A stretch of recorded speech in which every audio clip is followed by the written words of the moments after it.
다들 어릴 때 애니메이션이 방송되는 시간이면 TV 앞으로 달려가던 기억이 있을 겁니다. 어린 시절 우리를 사로잡았던 애니메이션은 대부분 일본 애니메이션이었죠. 국산 애니메이션도 많았지만 아무래도 일본 작품만큼 많은 사랑을 받지는 못했던 것이 사실인데요. 다른 건 몰라도 애니메이션은 일본이 미국과 함께 세계 최고이고 우리는 따라잡기 힘들다는 인식이 있었습니다. 그런데 최근 한국 애니메이션 티니핑 시리즈가 일본에서 선풍적인 인기를 끌고 있다고 합니다. 오늘은 또 다른 한류 열풍을 이어가고 있는 한국 애니메이션의 약진을 알아보는 시간을 갖도록 하겠습니다. 일본 애니메이션은 전 세계의 수많은 오타쿠를 만들어내며 많은 사랑을 받고 있습니다. 바로 얼마 전에도 진격의 거인, 귀멸의 칼날 등이 극장에서 개봉하여 엄청난 흥행 기록을 세웠는데요. 애니메이션은 애들이나 보는 거라고 폄훼하는 사람들도 미야자키 하야오나 신카이 마코토는 들어봤을 정도로 일본 애니메이션은 세계적으로 위상이 높습니다. 2023년 기준 일본 애니메이션 산업의 규모는 약 212억 달러인데 이 중 해외 매출액은 절반 이상인 109억 달러에 달한다고 합니다. 그만큼 애니메이션은 일본이 세계에 자랑하는 최고의 문화 상품이라는 것인데요. 일본에 비하면 한국의 애니메이션 산업은 다소 초라했던 게 사실입니다. 한국 애니메이션은 해외 제작사의 하청을 받아 일하면서 성장했습니다. 60년대부터 조금씩 하청 작업을 수주하던 한국은 7, 80년대에 일본과 미국 등에서 TV 애니메이션 제작 붐이 일면서 하청 기지로 떠오릅니다. 애니메이션은 대표적인 노동 집약적인 산업으로 많은 일손이 필요한데요. 24프레임 기준으로 1초당 24장의 그림이 필요하니 애니메이션 한 편을 만들려면 엄청난 노동력이 필요합니다. 제작 공정이 디지털화된 지금도 애니메이션 제작은 중노동이라고 할 정도이니 과거 셀 애니메이션 시대에는 말할 것도 없었습니다. 한국은 60년대부터 하청을 시작해 숙련된 인력을 갖고 있었고 당시만 해도 인건비가 저렴해서 하청 물량이 집중된 것입니다. 하청을 수주한 한국 제작사들은 주로 원화와 동화, 채색 등 작화 중심의 공정을 담당했는데요. 뛰어난 작화 실력을 인정받아 세계적으로 유명한 애니메이션을 담당하기도 했습니다. 미국을 대표하는 TV 애니메이션 시리즈인 심슨 가족은 특히 한국의 하청을 많이 맡겨서 엔딩 크레딧에 한국인 이름이 많이 올라오고는 했었죠. 심지어 90년대에 방영된 한 에피소드에서는 초췌한 몰골에 한국인들이 군인의 감시를 받으며 그림을 그리는 장면이 나와서 논란이 되기도 했습니다. 이렇게 한국 제작사들은 하청 작업을 통해 애니메이션 제작의 노하우와 자본을 축적하였고 자체 제작에 나서게 됩니다. 1980년대 후반부터 인기 만화를 원작으로 한 아기 공룡 둘리, 떠돌이까치, 달려라 하니 등의 작품들이 대표적이죠. 이 시기의 작품들은 일본이나 미국산 애니메이션에 비해 완성도가 많이 떨어지는 건 사실인데요. 그러나 우리 정서에 맞는 토종 애니메이션이라는 점이 어필하여 어린이들의 사랑을 받았고 아직도 이때를 추억하는 중장년층이 많습니다. 순조롭게 성장하는 것 같던 한국 애니메이션은 90년대 이후 침체기를 겪습니다. 당시 경제 상황이 좋지 않아 많은 투자가 필요한 애니메이션 제작에 자본이 몰리지 않은 것이 큰 요인으로 꼽힙니다. 방송사 입장에서는 해외 애니메이션을 들여와서 광고 수익을 얻는 것이 좀 더 쉽고 효율적으로 돈을 벌 수 있는 방법이었죠. 제작사 입장에서도 리스크가 큰 자체 제작보다는 기존의 하청 작업에 전념하는 것이 안전했습니다. 한편으로는 제작사들의 콘텐츠 개발 능력이 떨어졌다는 지적도 있습니다. 이 시기에도 좋은 작품들은 간간히 나왔지만 해외 애니메이션을 따라잡는 건 요원해 보였습니다. 그러다가 2003년에 뽀롱뽀롱 뽀로로가 방영되어 일대 센세이션을 일으킵니다. 이 작품의 주인공 뽀로로에게 붙은 초통령이라는 별명은 지금까지도 회자될 정도로 유명합니다. 당시 부모들은 아이가 울면 뽀로로를 틀어줬다고 할 정도로 아이들에게 엄청난 사랑을 받은 작품이었죠.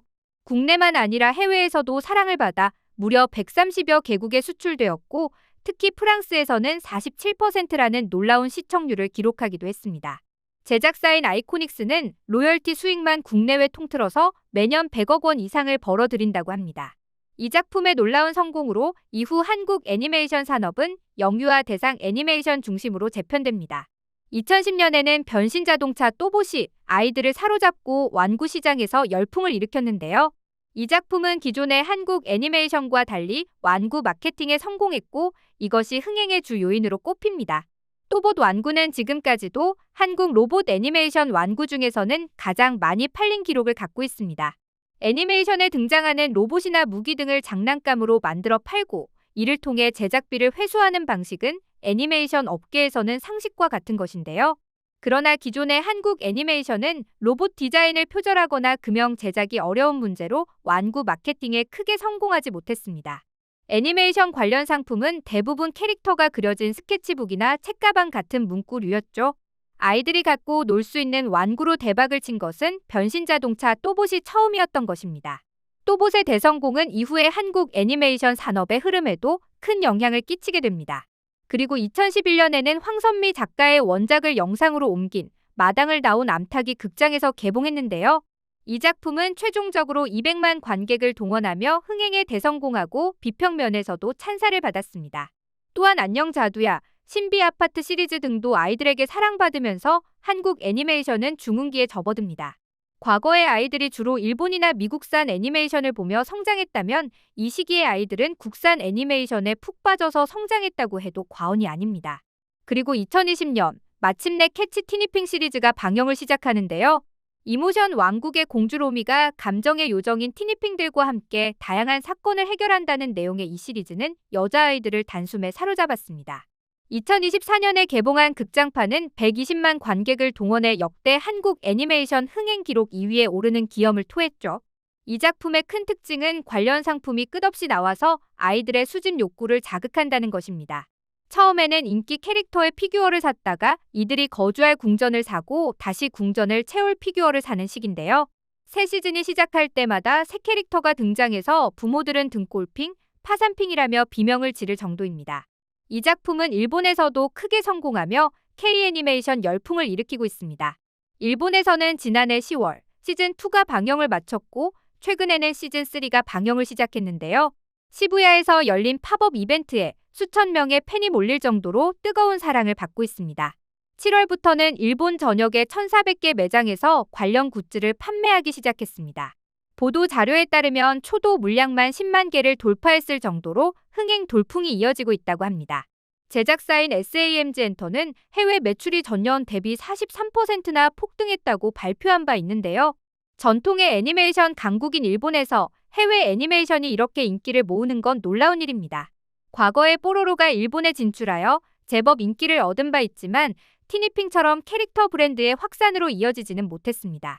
팬들은 마법 소녀물이 인기가 많은 일본이기에 역시 마법 소녀물이라고 할 수 있는 티니핑 시리즈가 성공한 게 아닌가 분석하는데요.